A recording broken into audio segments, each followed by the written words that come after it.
शिक्षा और पंचायती राज मंत्री मदन दिलावर का भरतपुर का दौरा है। जन शताब्दी एक्सप्रेस ट्रेन से कोटा से सीधे भरतपुर पहुंचे हैं। भरतपुर पहुंचते ही दिलावर ने भरतपुर किला स्थित शहीद स्मारक पहुंचे और कारगिल विजय दिवस के अवसर पर शहीदों को पुष्पांजलि अर्पित की है। देखिए, भरतपुर पहुंचते ही दिलावर ने भरतपुर किला स्थित 30 शहीदों को पुष्पांजलि अर्पित की। कारगिल विजय दिवस है आज, और आज पूरा देश उन तमाम कारगिल योद्धाओं को, वीर सपूतों को, वीर शहीदों को याद कर रहा है। पूरा देश नमन कर रहा है। सभी ने पुष्पांजलि अर्पित की और उसी कड़ी में देखिए शिक्षा मंत्री मदन दिलावर भी पहुंचे। उन्होंने भी पुष्पांजलि अर्पित की है। वीर शहीदों को याद किया, उन्हें नमन किया, पुष्पांजलि अर्पित की है। जन शताब्दी एक्सप्रेस ट्रेन से भरतपुर पहुंचे और पुष्पांजलि अर्पित की। तो मदन दिलावर का भरतपुर का दौरा है। जन शताब्दी एक्सप्रेस ट्रेन से वो भरतपुर पहुंचे और वहां पर कारगिल विजय दिवस पर शहीदों को श्रद्धांजलि, पुष्पांजलि अर्पित की है। कारगिल योद्धाओं को मदन दिलावर ने नमन किया, पुष्पांजलि अर्पित की और इस दौरान उनके साथ कई अन्य कार्यकर्ता भी मौजूद रहे। देखिए, भरतपुर के दौरे पर पहुंचे हुए हैं मदन दिलावर और इस दौरान उन्होंने वहां पर कारगिल योद्धाओं को, वीर शहीदों को पुष्पांजलि अर्पित की।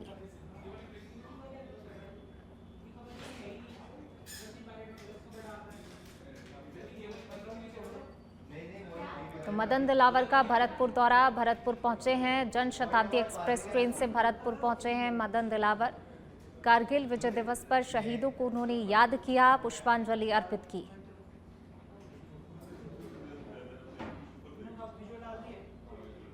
चलिए, एसीबी शुरू करेंगे अगली खबर का। एसीबी का बड़ा एक्शन देखने को मिला है। आरटीओ इंस्पेक्टर के फ्लैट पर दबिश दी। गोयली क्षेत्र में किराए के फ्लैट में रहता है आरटीओ इंस्पेक्टर सुजनाराम। इंस्पेक्टर सुजनाराम से चल रही है गहन पूछताछ। जयपुर और जालौर एसीबी की संयुक्त टीम ने इस कार्रवाई को अंजाम दिया है। फ्लैट को एसीबी टीम ने पूरी तरह से खंगाला है। एसीबी एएसपी हिमांशु खुद मॉनिटरिंग कर रहे हैं। आरटीओ इंस्पेक्टर के अन्य ठिकानों पर भी लगातार दबिश जारी है। आय से अधिक संपत्ति का ये मामला, जिसमें सर्चिंग चल रही है। जिला परिवहन कार्यालय सिरोही में पदस्थापन है। संदिग्ध अधिकारी के जालौर, सिरोही, जोधपुर में 6 ठिकानों पर सर्चिंग की जा रही है। करीब 3 करोड़ 35 लाख कीमत बताई जा रही है इन तमाम संपत्तियों की, जिनको खंगाला जा रहा है, जहां पर टीम ने दबिश दी है। और अब देखिए, लगातार जो है सर्चिंग की जा रही है। फिलहाल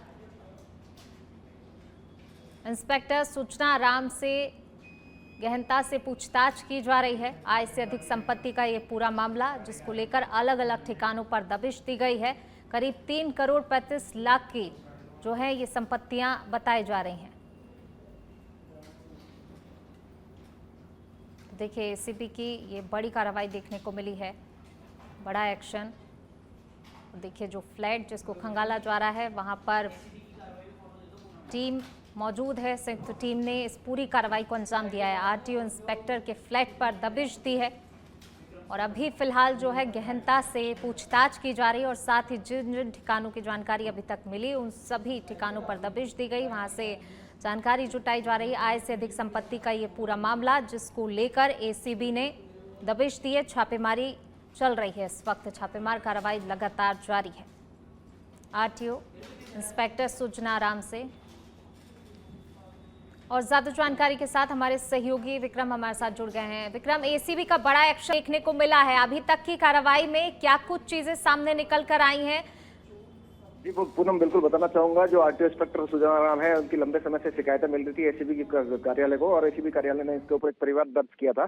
और परिवाद दर्ज करने के बाद में जो है वो एसीबी ने आज एक साथ में 6 ठिकानों पर, सुजनाराम का जो 6 ठिकाने हैं, 6 ठिकानों पर उन्होंने तलाशी अभियान आज शुरू किया, सर्च अभियान शुरू किया। उसमें सिरोही जिला मुख्यालय पे जो गोयली गाँव है, गोयली गाँव में उनका एक फ्लैट है, फ्लैट पे किराए पे रहते हैं। वहाँ पे सुजनाराम खुद मौके पे था और वहीं पे एसीबी की टीम सुबह अल सवेरे पहुंची। उसके बाद में एक जो दूसरी टीम है वो माउंट आबू के जो इसका बंगला है सुजानाराम का, उस बंगले पे पहुंची और एक तीसरी टीम जो है, मुख्य टीम जो थी, जिनके नेतृत्व में ये पूरा जो सर्च अभियान चलाया जा रहा है, खीर सिंह की जो टीम है, पाली एसपी के एसपी है, उनके नेतृत्व में जो उनकी टीम है, वो सुजानाराम के जो कुसलापुरा गाँव है बिनमाल के पास में, वहाँ पे वो पहुंचे थे, वहाँ पे भी दबिश दी। उसके बाद में जोधपुर के अंदर जो आशापूर्णा सिटी के अंदर एक मकान है उनका, उसके अंदर भी जो है एसीबी की टीम पहुंची है। उसके अलावा सोपासनी हाउसिंग बोर्ड में भी सुजानाराम का एक मकान है।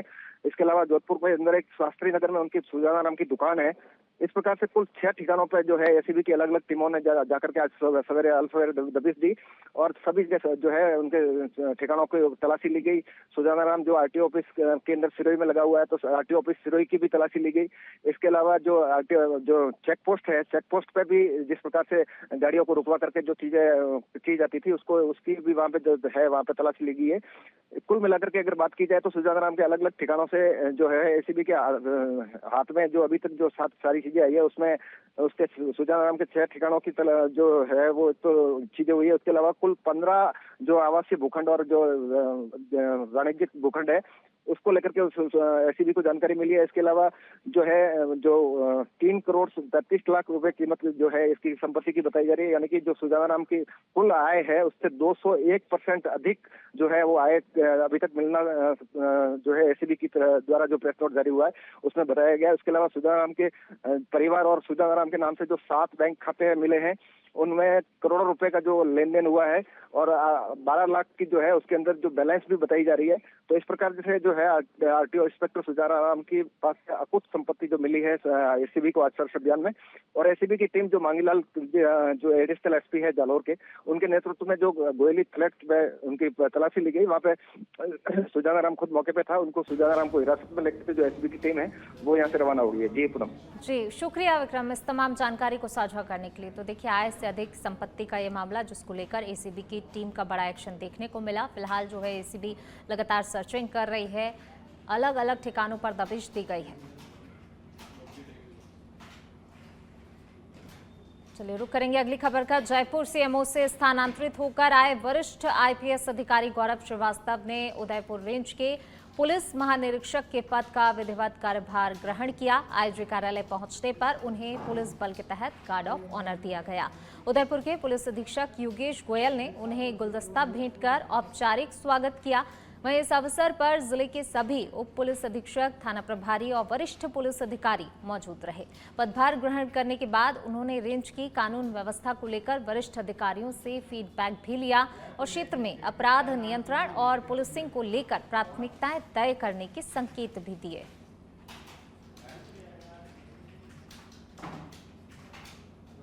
महाराणा प्रताप की वीर भूमि, जिस क्षेत्र में, इस क्षेत्र के कोने कोने में शौर्य, पराक्रम और बलिदान की गाथाएं, उनकी गूंज सुनाई देती है। ऐसे मेवाड़ क्षेत्र में मैंने यहाँ आईजी उदयपुर के रूप में ज्वाइन किया। इस क्षेत्र में कार्य करने का ये मेरा पहला अनुभव होगा। इससे पूर्व मैं उदयपुर मेवाड़ क्षेत्र में कभी पोस्टेड नहीं रहा। ये मेरे लिए सौभाग्य। बाड़मेर के धोरीमन्ना का राजकीय उच्च प्राथमिक विद्यालय रावू की बेरी स्कूल को आज भी बिल्डिंग का इंतजार है। 25 अगस्त 2024 को आकाशीय बिजली गिरने से विद्यालय भवन जर्जर हो गया था। धोरीमन्ना एसडीएम, तहसीलदार, शिक्षा अधिकारी सहित प्रशासनिक अधिकारी भी घटनास्थल पर पहुंचे थे, जायजा लिया गया था। लेकिन 1 साल बाद भी आज भी वहां पढ़ने वाले बच्चे बिल्डिंग का इंतजार कर रहे हैं, क्योंकि यहाँ के बच्चे खुले आसमान में बैठकर पढ़ाई करते हैं। शिक्षा विभाग व एसडीएम ने 27 अगस्त 2024 को बाड़मेर जिला कलेक्टर को अपनी रिपोर्ट भेज दी थी। अब बड़ा सवाल यह है कि क्या किसी हादसे के बाद शिक्षकों को ही दोषी माना जाएगा या प्रशासन व स्थानीय जनप्रतिनिधि इन हादसों को रोकने के लिए नए भवनों का निर्माण या जर्जर भवनों की मरम्मत करवाएगा।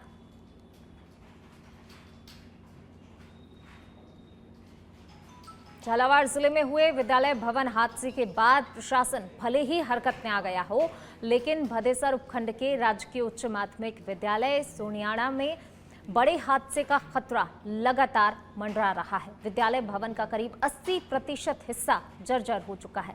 छत से सरिया झांक रहे हैं, आए दिन प्लास्टर नीचे गिर रहा है और हाल ही में कक्षा की दीवार भी टूट गई थी। शिक्षकों के अनुसार अब तक 5 पट्टियां पूरी तरह से क्षतिग्रस्त हो चुकी हैं। ग्रामीणों और विद्यालय स्टाफ ने कई बार उच्च अधिकारियों और जनप्रतिनिधियों को अवगत कराया, लेकिन बावजूद उसके अब तक मरम्मत या फिर पुनर्निर्माण के लिए कोई ठोस कदम नहीं उठाया गया।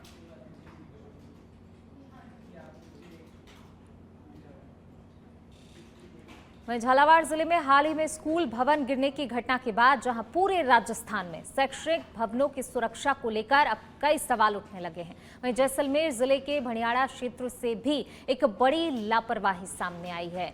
ऊंचपदरा स्थित राजकीय उच्च प्राथमिक विद्यालय का भवन पिछले 5 सालों से गिरने की कगार पर है, लेकिन शिक्षा विभाग ने अब तक इसकी मरम्मत के लिए कोई ठोस कदम नहीं उठाया। विद्यालय प्रशासन ने पिछले 3 वर्षों में विभाग को 4 बार पत्र लिखे, जिसमें भवन की खस्ताहाल स्थिति और तत्काल मरम्मत की मांग की गई थी, लेकिन अब तक कोई भी स्वीकृति या फिर कार्रवाई नहीं की गई है। सच बेधड़क न्यूज के पास विद्यालय के तहत भेजे गए सभी 4 पत्रों की प्रतिलिपि भी मौजूद है, जो शिक्षा विभाग की लापरवाही को साफ तौर पर उजागर करती है। सबसे बड़ा सवाल यह है कि जब विद्यालय भवन गिरने की कगार पर है, तब भी विभाग की ओर से मरम्मत या फिर नया भवन निर्माण क्यों नहीं स्वीकृत किया गया? क्या विभाग किसी दूसरे हादसे का इंतजार कर रहा है? चलिए बढ़ेंगे आगे। सवाई माधोपुर के बामवास के सुमेल की ढाणी का स्कूल जर्जर है। राजकीय विद्यालय में जर्जर हालत में प्रशासन पर भी गंभीर सवाल उठाए हैं। बरसात आते ही स्कूल भवन में टपकती छत, दरकती दीवारें अब नौनिहालों का भविष्य हो गया। बच्चों को मजबूरी में सार्वजनिक भवनों में बैठाकर पढ़ाया जाता है। राजकीय उच्च प्राथमिक विद्यालय ढाणी सुमेल विद्यालय, यहाँ का नामांकन अच्छा है। भवन क्षतिग्रस्त है, इसकी हमने पूर्व में सूचना दे चुके हैं। 2 बार सूचना दे दी, सीबीओ साहब को भी दे दी, और कल दोबारा उन्होंने जब सूचना मांगी है तो हमने कल भी सूचना दे दी। पूरा भवन क्षतिग्रस्त है। लागत का अनुमानित लागत हमने बता दी थी, लगभग 40 लाख रुपए का जो अनुमानित लागत है वो हमने बता दी। अब ये काम तो आगे का विभाग का है। यहाँ आज की स्थिति ये है कि पूरा भवन क्षतिग्रस्त है। जिस समय बरसात होती है तो हमने भी, जैसे उच्च अधिकारियों ने हमको निर्देश दिया है, हमने हमारे जो अधीनस्थ संस्था प्रधान है, हमने उनसे कहा है कोई जैसे ही बरसात की स्थिति हो तो आप तुरंत विद्यार्थियों का अवकाश करें, उनको छुट्टी करें। पास में ही रामदेव जी का मंदिर है और एक वहाँ सामुदायिक भवन है। तो आज हमने गाँव वालों से, पहले भी वही व्यवस्था करते थे जिस समय बरसात होती, बैठने के लायक जगह नहीं है और सैंक्शन आई हुई पड़ी है, तो अभी बनवाने के लिए कोई ऐसा आदेश नहीं है। वो आदेश आ गए ना, सैंक्शन है, लेकिन उसको बनाने के लिए और जगह जा पाएगी। देना गेट लगा देना, मरला दिया हमारे बच्चा को नहीं, एसटी की स्कूल है या कुछ जाने दे रहो। और 4 साल हो गए बिल्डिंग बिल्कुल रस्त करते ही, और तुषारी है, पानी भिजो, चीज टूट रही है। और आप जल्दी कार्रवाई करो, नहीं गेट लगाना और एक बच्चा नहीं ले जाना, और नहीं हम इसको चालू हो जाना मरला के लिए बच्चा।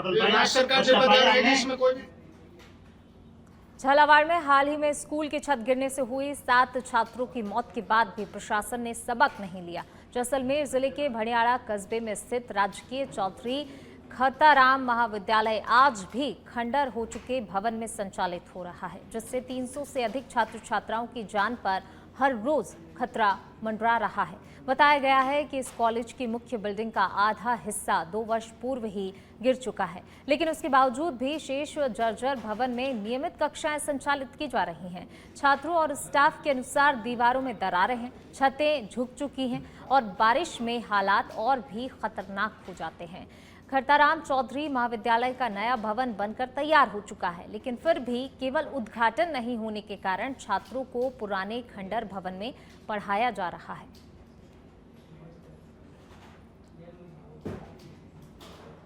राजस्थान के झालावाड़ में एक जर्जर स्कूल की छत गिरने से 7 स्कूली बच्चों की मौत के बाद राज्य भर में शिक्षा व्यवस्था और स्कूल भवनों की स्थिति को लेकर गंभीर सवाल खड़े हो गए हैं। हादसे की त्रासदी ने न सिर्फ शासन को झकझोर कर रख दिया है, बल्कि बांसवाड़ा जैसे आदिवासी बहुल जिलों में भी जर्जर स्कूल भवनों की सच्चाई को उजागर कर दिया है। प्रारंभिक जिला शिक्षा अधिकारी अंजुम के अनुसार बांसवाड़ा जिले में लगभग 208 प्राइमरी स्कूल भवन पूरी तरह जर्जर घोषित किए गए हैं। इनकी जानकारी राज्य सरकार को पहले ही भेज दी गई थी, लेकिन अब तक कोई भी ठोस कदम नहीं उठाया गया। स्थिति इतनी खराब है कि कई स्कूलों में बच्चे पोषाहार कक्षों, बरामदों या फिर खुले मैदानों में पढ़ने को मजबूर हैं। सिमलिया गांव के प्राथमिक और उच्च प्राथमिक विद्यालय की हालत ऐसी है कि भवन कभी भी गिर सकता है। शिक्षक खुद भी खौफ में है, लेकिन बच्चों का भविष्य संवारने के लिए जोखिम उठाने को वो भी मजबूर है।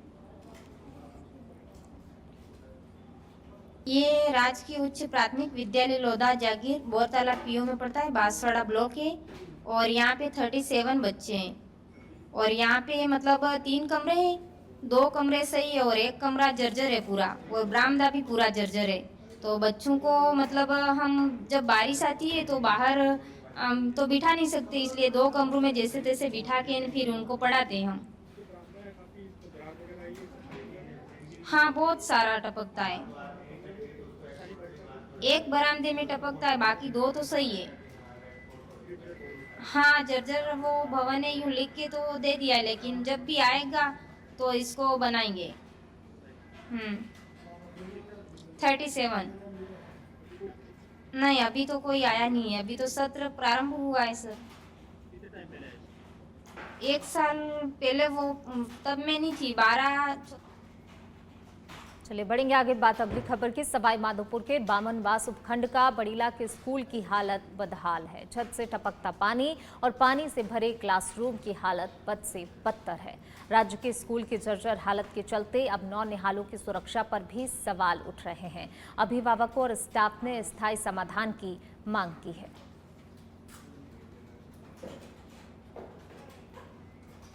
चलिए बढ़ेंगे आगे। दौसा जिले में हरियाली तीज के अवसर पर एक विशेष पौधारोपण कार्यक्रम आयोजित किया जा रहा है, जो हरियालो राजस्थान महाअभियान का हिस्सा है। इस कार्यक्रम में 5 लाख पौधे लगाने का लक्ष्य रखा गया है। ये कार्यक्रम 27 जुलाई को आयोजित किया जाएगा। हाल ही में दौसा जिला कलेक्टर देवेंद्र कुमार के नेतृत्व में 17 जुलाई को जिले में एक ही दिन एक साथ 1,85,000 के करीब पौधे लगाए गए थे। कार्यक्रम में विभिन्न विभागों को अलग अलग लक्ष्य सौंपे गए हैं।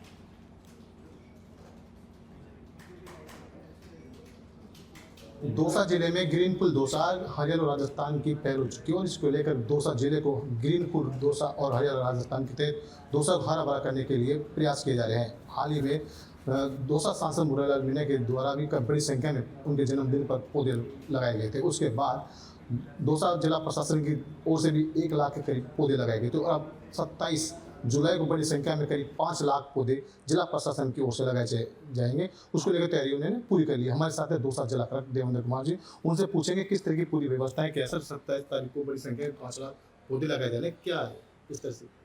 बिल्कुल 27 तारीख को दौसा जिले में तकरीबन 5,30,000 के आसपास हम पौधे लगाएंगे। जिला स्तरीय कार्यक्रम हमारा पुलिस लाइन में होगा। हमारे समस्त विभाग जो है समग्र रूप से ये वृक्षारोपण करेंगे, जिसमें शिक्षा विभाग द्वारा तकरीबन 2,20,000 के आसपास पौधे लगाए जाएंगे। प्रत्येक नामांकन के हिसाब से 2 पौधे वो लगाएंगे। पंचायती राज वाला द्वारा जो है 1,25,000 के आसपास पौधे लगाए जाएंगे। फॉरेस्ट द्वारा 55,000। इस प्रकार जो है समस्त विभागों द्वारा उस दिन वृक्षारोपण सघन वृक्षारोपण किया जाएगा। सर 27 तारीख को अपने प्रभारी मंत्री भी आएंगे और वहीं पर जिला स्तरीय प्रोग्राम में शिरकत करेंगे और इसके जो 5 लाख पौधे लगाए जाएंगे उसका सिग्नेचर भी करेंगे। बिल्कुल। हमारे जो माननीय प्रभारी मंत्री महोदय हैं कर्नल राज्यवर्धन राठौर जी, वो 27 तारीख को जिला स्तरीय कार्यक्रम में शिरकत करेंगे, जो कि दौसा पुलिस लाइन में होगा। उसी के साथ दिन भर समस्त विभागों द्वारा सघन वृक्षारोपण किया जाएगा। आपको ये भी बता दूं कि अभी तक हम 7 लाख पौधे दौसा जिले में लगा चुके हैं। 17 लाख का हमने टारगेट लिया है और उम्मीद हम कर रहे हैं कि उससे अधिक अचीव करके हम तकरीबन 20 लाख तक के पौधे इस ऋतु वर्ष के अंदर दौसा जिले के अंदर लगाएं। दौसा जिले में 20 लाख करीब के पौधे लगाए, इतिहास रचा जाएगा, लेकिन उसको कहीं ना कहीं देखभाल की भी अभाव रहता है, जिसमें कभी पेड़ पौधे पनप नहीं पाते। बिल्कुल उनके सर्वाइवल एक इशू रहता है, क्योंकि जब गर्मियाँ आती हैं तब जो राजस्थान में और दौसा में जो गर्मी पड़ती है तो पानी के अभाव में कई मोर्टेलिटी वृक्षों की रहती है। इस बार हमने काफ़ी इनिशिएटिव्स लिए हैं, जैसे कि हमने तारबंदी करवाई है, वृक्षों का एक जगह वृक्षारोपण करवाया है, 2-2 हज़ार प्रयास करें 2-2 हज़ार के पैच में वृक्षारोपण हो, और पानी के लिए वहाँ पर ट्यूबवेल की इत्यादि की व्यवस्था करी है, जिससे कि जो हमारी मोर्टेलिटी रेट है और जो जानवरों से उनको जो 2-3 साल के लिए हमें उन्हें बचा करके रखना होता है वो हम करें, ताकि अधिक से अधिक पेड़ हमारे सर्वाइव करें। और उम्मीद है कि जो हम वृक्षारोपण कर रहे हैं अगले साल उसके अच्छे परिणाम हमें देखने को मिलेंगे और अधिक से अधिक पेड़ हमारे सर्वाइव करेंगे। तो ये थे जिला कलेक्टर देवेंद्र कुमार जी। उन्होंने कहा है कि दौसा जिले में इस बार इतिहास रचने जा रहा है। करीब 7 लाख पौधे अभी तक लगा चुके हैं और 27 जुलाई को 5 लाख पौधे लगाए जाएंगे। इनका पूरा टारगेट है करीब 20 लाख के पौधे के करीब लगाए जाएंगे। यानी दौसा फिर ग्रीनफुल दौसा हरियाणा राजस्थान के तहत एक दौसा हारापुरा देखा जाएगा। विष्णु आशीर्वाद, सच बदला दौसा। चलिए बढ़ेंगे आगे, बात अगली खबर की। भीषण गर्मी और उमस की परवाह किए बिना दूज के अवसर पर देश के अलग अलग स्थान से हजारों की तादाद में लोग रामदेव बाबा की समाधि के दर्शन करने के लिए रामदेवरा पहुंचे। ऐसे में समाधि स्थल मुख्य प्रवेश द्वार से लेकर करीब 1 किलोमीटर तक लंबी लंबी कतारें लगी हुई नजर आईं।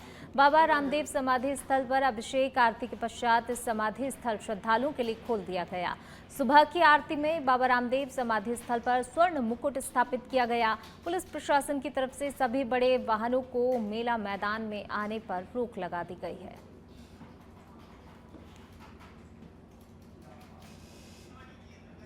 वहीं कारगिल युद्ध की वीरगाथा को समर्पित कारगिल विजय दिवस पर झुंझुनू के शहीद स्मारक पर पूरे सम्मान और जोश के साथ मनाया गया। शहीद स्मारक में आयोजित इस कार्यक्रम में विभिन्न सामाजिक संगठनों, अधिकारियों, जनप्रतिनिधियों और पूर्व सैनिकों ने भाग लिया।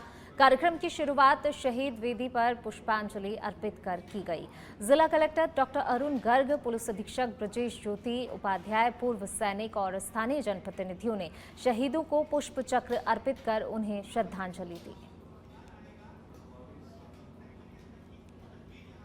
कारगिल विजय दिवस पर ये शहीद स्मारक पर कार्यक्रम रखा गया है, जिसमें जो भूतपूर्व सैनिक, आमजन, मैंने एसपी साहब ने जो शहीद हैं उनको नमन करते हुए पुष्प चक्र अर्पित किया है। और हम ये जानते हैं कि आज हम जो आज़ादी की सांस ले रहे हैं, जो भी देश में सुख है उसके पीछे उनकी कुर्बानी ही कारण है, वरना आज जो देश के विकास है वो सब नहीं हो पाता। सबसे बड़ी चीज सीमाओं की सुरक्षा है और झुंझुनू जिले में बहुत ही स्वस्थ परंपरा रही है ऐतिहासिक काल से। तो हम शहीदों को नमन करते हैं और परमपिता परमेश्वर से कामना करते हैं कि उन्हें अपने सर्वप्रथम झुंझुनू जिले के इस पवित्र स्थल शहीद स्मारक पर ज्ञात और अज्ञात शहीदों को नमन करते हुए मैं ये बताना चाहता हूं कि आज से 26 साल पहले कारगिल की पहाड़ियों पे पाकिस्तान की सेना ने वहां के उग्रवादियों के भेष में जो विंटर वेकेटेड पोस्ट, जो सर्दियों में अस्थायी तौर पे खाली करने वाली पोस्ट थी, उनके ऊपर कब्जा कर लिया था। और उस प्रकार से जब उसको हटाने के लिए लगभग 14,000 से लेकर के 18,000 फीट की ऊंचाई तक भारतीय सेना ने वहां पे सबसे कठिन युद्ध को लड़ा और उस लड़ाई के दौरान में लगभग हमारे 550 से ज्यादा शहीद और करीब 1350 से ज्यादा घायल हुए थे। झुंझुनू जिले के भी इसके अंदर बहुत सारे शहीदों ने अपना शहादत दी थी। आज 26 जुलाई जो कारगिल विजय दिवस हम मना रहे हैं, तो झुंझुनू की इस पावन धरा से जो देश के सबसे ज्यादा शहीद हुए हैं उनको हमने और कलेक्टर साहब ने और सारे भूतपूर्व सैनिकों ने। चलिए बढ़ेंगे आगे। उदयपुर के भीलों का बेतला स्थित पैसिफिक डेंटल कॉलेज में बीडीएस अंतिम वर्ष की एक छात्रा ने गुरुवार देर रात कथित तौर पर आत्महत्या कर ली। पीड़िता श्वेता सिंह को उसकी रूममेट ने रात करीब 11 बजे उसके हॉस्टल के कमरे में फंदे से लटका हुआ पाया। उसे तुरंत ही अस्पताल ले जाया गया, जहां डॉक्टरों ने उसे मृत घोषित कर दिया। उसके कमरे से मिले एक सुसाइड नोट ने कॉलेज स्टाफ पर गंभीर आरोप लगाए गए हैं, जिससे संस्थान विवादों में घिर गया है और छात्रों का विरोध प्रदर्शन भी शुरू हो गया है। छात्रों ने इस मामले में दोषियों पर सख्त कार्रवाई की मांग की है। एक श्वेता मेरी कजन सिस्टर है। हमारा एक ही कहना है कि जो सुसाइड नोट उससे मिला है उसने गंभीर आरोप लगाए हैं कॉलेज पर और कॉलेज के कुछ पर्टिकुलर 2 जो स्टाफ मेंबर्स हैं, भागवत और नेनी, उन पे वहीं जालौर के सायला में अवैध बजरी से भरी ट्रॉलियां लगातार दौड़ रही हैं। पुलिस, खनिज विभाग, परिवहन विभाग, राजस्व विभाग की लापरवाही से भीनमाल, जिवाड़ा व जालौर बागुड़ा हाईवे पर हर दिन ट्रैक्टर ट्रॉलियां गुजरती हैं, लेकिन इनके खिलाफ कोई भी कार्रवाई नहीं होती है। तेज रफ्तार से दौड़ रही बजरी से भरी हुई ट्रॉलियों से न केवल राहगीरों को बल्कि खुद ट्रैक्टर चालक की जान भी जोखिम में बनी है। पुलिस की मिली भगत से बजरी से भरी ट्रैक्टर ट्रॉलियां, ट्रक, ट्रेलर आदि को निकाला जा रहा है। पुलिस की नाकामी को देखते हुए क्षेत्र में अपराध को भी बढ़ावा मिल रहा है।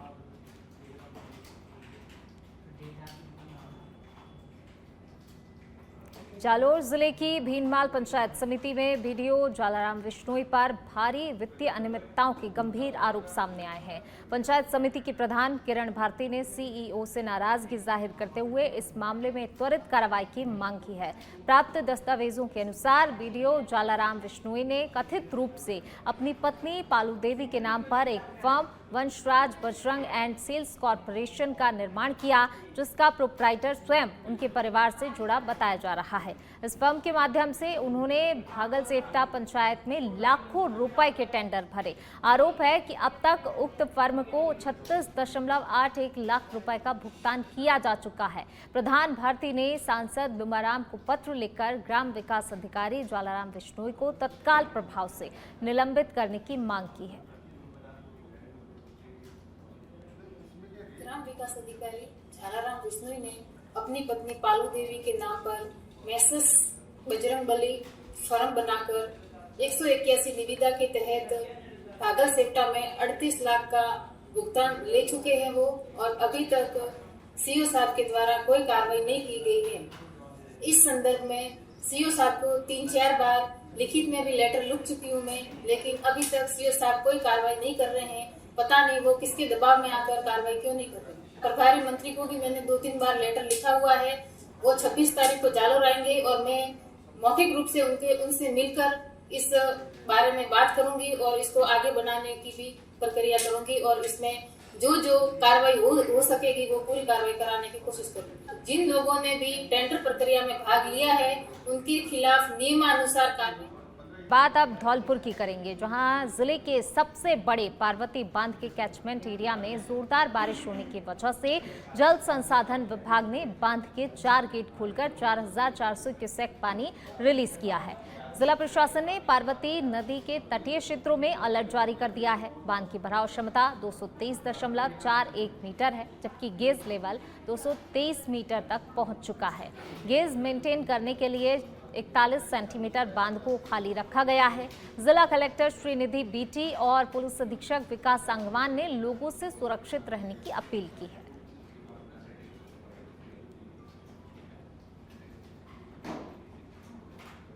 कहते हैं कि जब धरती के भगवान असहाय हो जाएं, तो फिर ऊपर बैठा भगवान ही मदद कर सकता है। इसी धारणा को साथ में रखते हुए एक लाचार पिता ने अपने इकलौते पुत्र की जीवन के लिए सैकड़ों किलोमीटर दूर हरिद्वार से मुनाकाबास कावड़ लाकर गंगा जल से जलाभिषेक कर भगवान शिव की शरण में पहुंचे, ताकि उनके बेटे को जीवन दान मिल सके। असल में दौसा जिले के बांदीकुई विधानसभा क्षेत्र के मुनाबास के निवासी कुलदीप शर्मा का इकलौता पुत्र है हार्दिक शर्मा, जो 10वीं क्लास का छात्र है।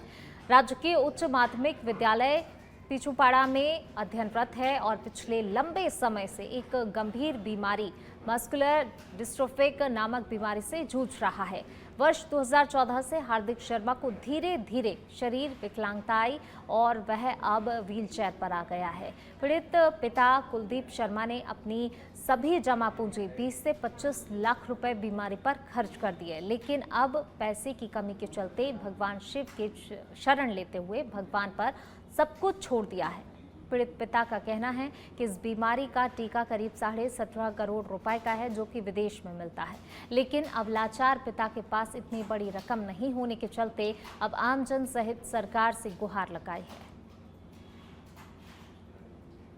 इलाज करवाया, जयपुर में करवाया था। जयपुर में स्टार हॉस्पिटल है, उसमें दिखवाया था। SMS हो गया अपने महात्मा गांधी सी के बिरला फोर्टिस दिखवाया। फिर उन्होंने इनको आगे रेफर किया दिल्ली एम्स में। वहाँ ले गए, फिर एम्स वालों ने इनको PGI दिया, वहाँ ले गए। फिर वहाँ से भी सबका एक जवाब है पुलिस का और प्योरलग इंजेक्शन। भोले की शरण लेके गए हैं, बिल्कुल भोले की शरण में गए। क्या कहेंगे कि कांवड़ लेके मन्नत मांग के आए हैं स्वस्थ, क्या कहना चाहेंगे? हरिद्वार से मतलब कि भोले का जो वो है कांवड़ लाते हैं तो उनकी भोले प्रयास सुनता है। तो हमने भी भोले की शरण पकड़ी और हरिद्वार से कांवड़ भर के पैदल और गाँव बनवास में लगे विसर्जन किया, तो कांवड़ चढ़ाई है। बस भगवान से उम्मीद है कि इंजेक्शन की व्यवस्था हो या चमत्कार हो कुछ। टोंक के देवली में बीसलपुर बांध में डूबे युवक राजू जाट का शव बरामद हुआ है। युवक गांव जेठानी का रहने वाला था। 24 जुलाई को दोस्तों के साथ बांध पर गया था, तभी नहाते वक्त डूब गया था। स्थानीय प्रशासन और एसडीआरएफ की टीम ने गुरुवार शाम और शुक्रवार को दिन भर युवक की तलाश की, लेकिन अंधेरा होने के चलते तलाश रोकनी पड़ी। शनिवार सुबह एक बार फिर से सर्च अभियान शुरू किया गया और शव को बरामद किया। बीसलपुर चौकी प्रभारी गणेश लाल ने बताया कि शव घटनास्थल से करीब 100 मीटर दूरी पर मिर्ची की बाड़ियों में फंसा हुआ था।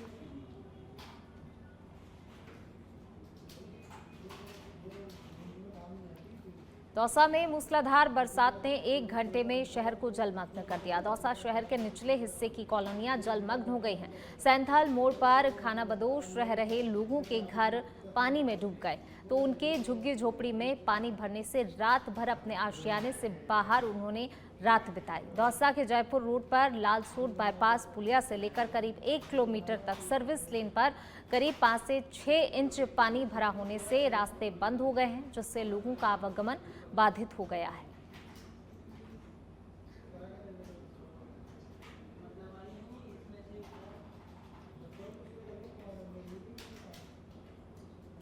और अब खबर अलवर की खेड़ली से है, जहां पर कस्बे के अनाज मंडी स्थित सूने मकान को चोरों ने अपना निशाना बनाया। परिवार बेटे के ऑपरेशन के लिए जयपुर गया हुआ था, तभी चोरों ने वारदात को अंजाम दिया। अज्ञात चोर आधा किलो चांदी, 50 चांदी के सिक्के लेकर फरार हो गए। वहीं सूचना के बाद खेड़ली थाना पुलिस ने मौके का मुआयना किया।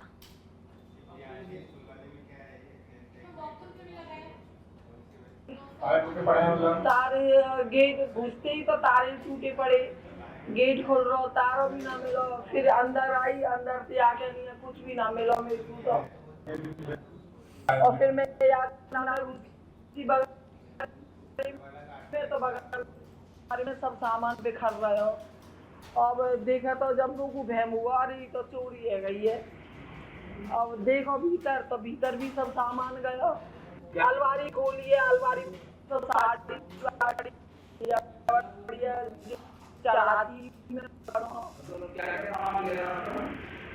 अलमारी में तो चांदी पड़ी, चांदी ले सब पुरानी चांदी पड़ी और मंदिर में चांदी से।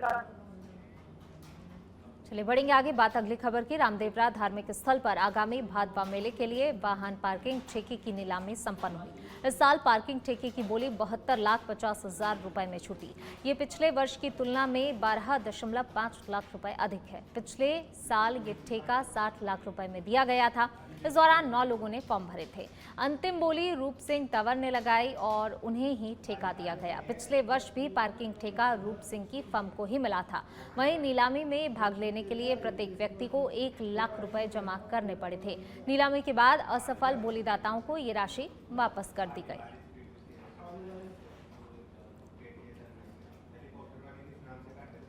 बाड़मेर जिले में फॉर्च्यूनर गाड़ी में सवार होकर आए बदमाशों ने बोलेरो कैंपर गाड़ी में सवार युवक पर फायरिंग करने का मामला सामने आया है।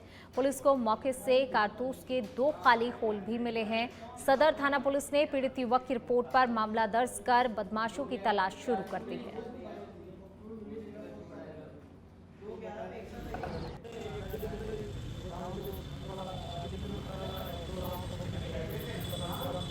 आप 4 से 5 राउंड फायरिंग आपके वहां कितने जो और अब खबर नागौर के ढिगाना से है, जहां सड़कें गड्ढों में तब्दील हो गई हैं। ग्रामीण कच्चे रास्ते में फैले कीचड़ में होकर निकलने को मजबूर हैं, जिसके चलते ग्रामीणों में आक्रोश है।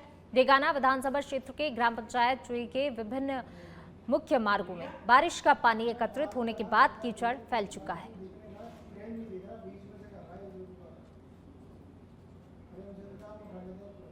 वहीं धौलपुर की डिस्कॉम टीम ने सरमथुरा क्षेत्र में बिजली चोरी रोकने के लिए ऑपरेशन एसी अभियान चलाकर बिजली चोरों के पसीने छुड़ा दिए हैं। डिस्कॉम टीम ने कार्रवाई करते हुए 8 लोगों को बिजली चोरी करते हुए पकड़ा है। अधिकारियों ने बिजली चोरों के खिलाफ कड़ी कार्रवाई करते हुए करीब 1.5 लाख रुपए का जुर्माना भी लगाया। कार्रवाई में जेईएन शिव सिंह मीना, साजिद खान सहित डिस्कॉम टीम मौजूद रही।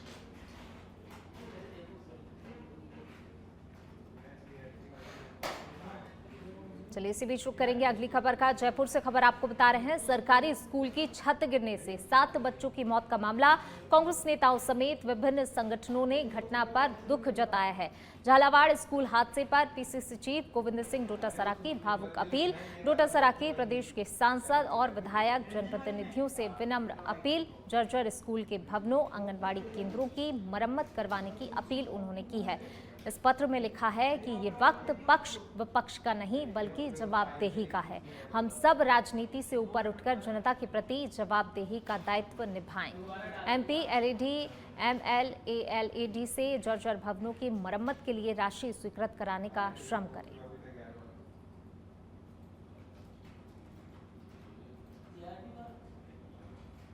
चलिए बढ़ेंगे आगे। चूरू जिला मुख्यालय पर वीरगति स्मारक पर विजय कारगिल दिवस पर चूरू जिला कलेक्टर अभिषेक सुराणा ने कारगिल युद्ध के शहीदों को पुष्प चक्र अर्पित कर श्रद्धांजलि दी। इस मौके पर जिला कलेक्टर अभिषेक सुराणा ने कहा कि कारगिल युद्ध में शहीदों को सदैव याद रखा जाएगा। आज के युवाओं को शिक्षा के साथ साथ देश की सेवा करने का जज्बा रखना होगा। देश में शहीदों ने हमें सुरक्षित रखने के लिए अपने प्राणों की आहुतियां दी।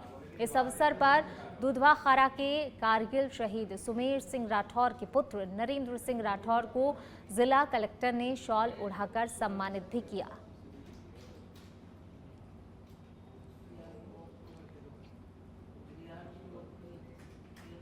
वहीं झालावाड़ जिले के पिपलौद गांव में स्कूल की छत गिरने से हुए हादसे के बाद रामगंज मंडी उपखंड में भी ग्रामीणों ने जर्जर स्कूल भवनों को लेकर अपना विरोध जताया है। गोवर्धनपुरा और निमाना गांव नियामत खेड़ी के सरकारी स्कूलों में ग्रामीणों ने ताले जड़ दिए और बच्चों की छुट्टी कर दी। ग्रामीणों का कहना है कि जब तक स्कूल भवनों की मरम्मत नहीं हो जाती तब तक वे अपने बच्चों को स्कूल नहीं भेजेंगे। गोवर्धनपुरा गांव में ग्रामीण बड़ी संख्या में राजकीय उच्च प्राथमिक विद्यालय में एकत्रित हो गए। उन्होंने जर्जर कक्षों को बंद कर मुख्य द्वार पर ताले जड़ दिए। ग्रामीणों ने प्रशासन से मांग की है कि जल्द से जल्द जर्जर स्कूल भवनों का निरीक्षण कर मरम्मत का कार्य शुरू करवाया जाए। इसके साथ ही जिन लोगों ने निर्माण में भ्रष्टाचार किया है उनके खिलाफ सख्त कार्रवाई की जाए।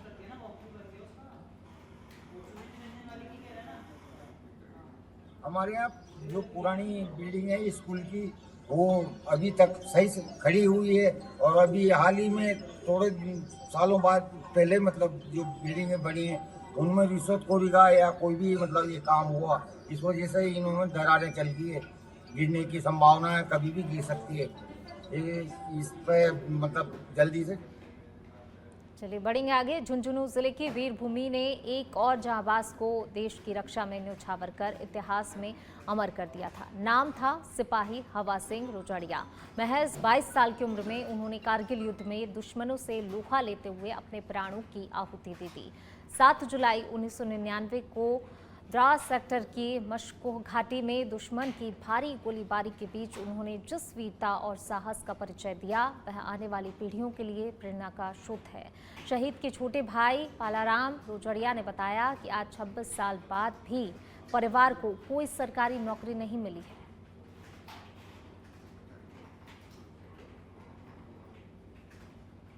कारगिल शहीद में हमारे भाई शहीद हवा सिंह शहीद होया। उनकी सूचना पुलिस के मार्फत मिली है गाँव में। मैं भी टाइम में जाट सेंटर बरेली में ट्रेनिंग में हूँ, तो मैंने भी शाम को छुट्टी मिली थी ना, मैंने दुख होयो कि भाई शहीद हुआ। समाचार में मैंने बताया कि माँ बीमार है लेकिन भाई शहीद हुआ। बस सूचना मेरे दिमाग में ही आई और पाकिस्तानी कैप्टन के साथ पहले 2-3-4 पाकिस्तानी घुसपैठिया मारे के बाद में पाकिस्तानी कैप्टन है, उन बाद में झगड़ के मेरे भाई शहीद हुआ।